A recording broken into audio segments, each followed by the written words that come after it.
Noong unang panahon, may isang bayan na pinamumunuan ng isang sakim at mapagmataas na hari. Si Haring Barabas ay kinatatakutan ng kanyang mga sinasakupan. Ngunit palihim din nila itong kinamumuhian. Walang ibang alam gawin ang hari kundi ang mag-utos at pagalitan ang kanyang mga alipin. Ang mga utos pa man din nito ay imposibleng gawin at hindi makatwiran. Ang hari ay mahilig kumain, matulog at mag-aksaya ng kayamanan niya. Nagkaroon ng matinding taghirap sa kanyang kaharian. Hindi maganda ang naging ani ng mga magsasaka at naging mahina ang benta ng mga mangangalakal. Ang lahat sa kaharian ay inutusang magtipid upang makaalpas sa taghirap ng kanilang nararanasan. Lahat nga ng tao ay gumawa ng kanya-kanyang paraan upang makatipid maliban sa isang tao. Ang mismong hari na si Barabas ay hindi sumusunod sa kanyang utos. Wala itong pakialam na naghihirap ang mga taong kanyang nasasakupan. Patuloy siya sa paglustay ng kanyang mga kayamanan sa mga walang kwentang mga bagay. Habang ang lahat ng tao ay nagtitipid at minsan lang sa isang araw kung kumain, ang hari ay parang piyesta kung magpaluto sa kanyang mga alipin. Iba't ibang putahe ng iba't ibang mahal na klase ng pagkain ang kanyang ipinapahanda.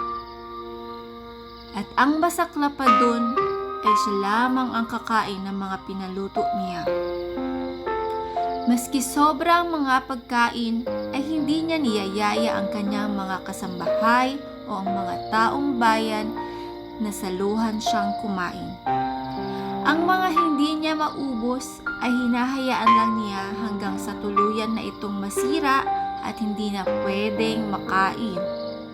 Isang araw habang nagpipiesta ang hari sa harapan ng kanyang palasyo ay may lumapit na isang matandang pulubi.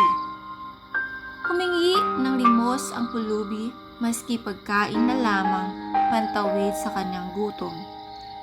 Ngunit hindi pinansin ng hari ang matanda. Sa halip, pinagtabuyan pa niya ito. Nawawalan daw siya ng ganang kumain dahil sa mabahong amoy ng pulubi. Nagalit ang pulubi at sinabi sa hari na dahil sa kasakaman nito ay bibigyan niya ito ng isang leksyong hindi niya makakalimutan. Hindi pa natatapos magsalita ang matanda ay biglang kumulog at kumidlat. Ang hari ay unti-unting nagbago ng anyo. Nagsisigaw itong humihingi ng tawad sa matanda, ngunit huli na ang lahat. Biglang naglaho ang matanda, habang ang hari ay naging isang ganap na halaman. Nakita ng taong bayan ang lahat ng pangyayari at nang lapitan ang halaman ay may nakita silang bunga nito.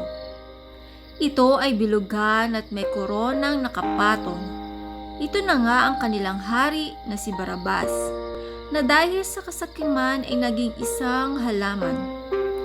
Mula noon tinawag nila ang halaman na Bayabas mula sa pangalan ni Haring Barabas.